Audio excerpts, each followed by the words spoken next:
دو عظیم ہستیاں جنہاں دا اسلام تے احسان ہے، ایک ایک شعر انہاں دی بارگاہ پیش کرنا چاہنا۔ صدیق جس نو کہندے او یار مصطفیٰ دا، اتھے پتہ لگ سی بھی اصل سنی ہے کہڑا۔ ذکر علی تے ہاتھ چاہ کے بولن والا بندہ، صرف ذکر علی تے بولن والا بندہ سنی نہیں ہوتا۔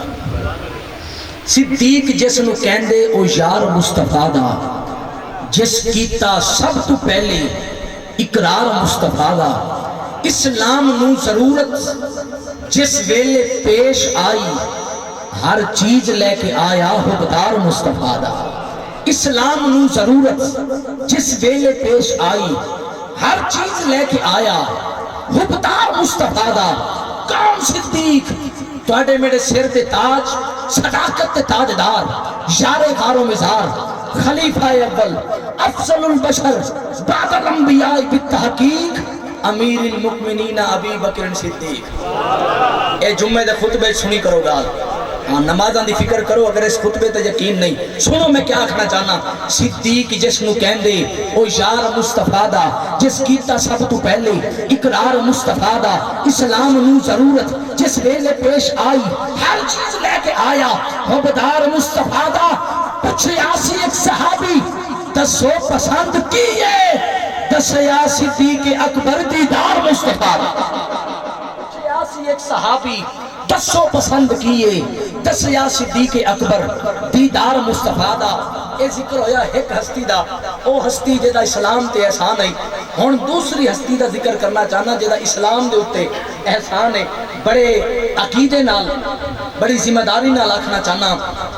وہی جلسے زمانے میں عظیم الشان ہوتے ہیں، وہی جلسے زمانے میں عظیم الشان ہوتے ہیں۔ میں بالکل جملے ضائع کرنا والا نقیب نہیں، میں پتہ ہے تھوڑی توجہ پوری کوئی نہیں تو میں جملے ضائع تو نہیں کر سکتا۔ اللہ پاک خیر و عافیت کے ساتھ آپ کو اپنی منزل تک پہنچائے۔ شکریہ جیدی توجہ ہے، ایک باری ہاتھ چوک کے اچھا بولو سبحان اللہ۔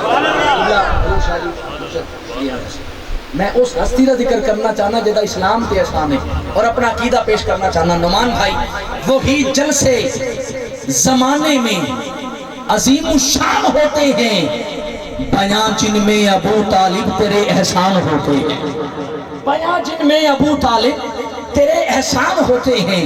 وہی جلسے زمانے میں عظیم الشان ہوتے ہیں، بیاں جن میں ابو طالب تیرے احسان ہوتے ہیں۔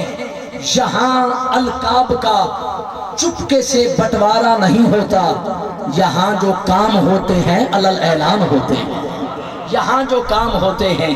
اگر میرے پاس وقت ہوتا تو میں ضرور کہتا ادھر آ ستمگر ہنر آزمائیں تو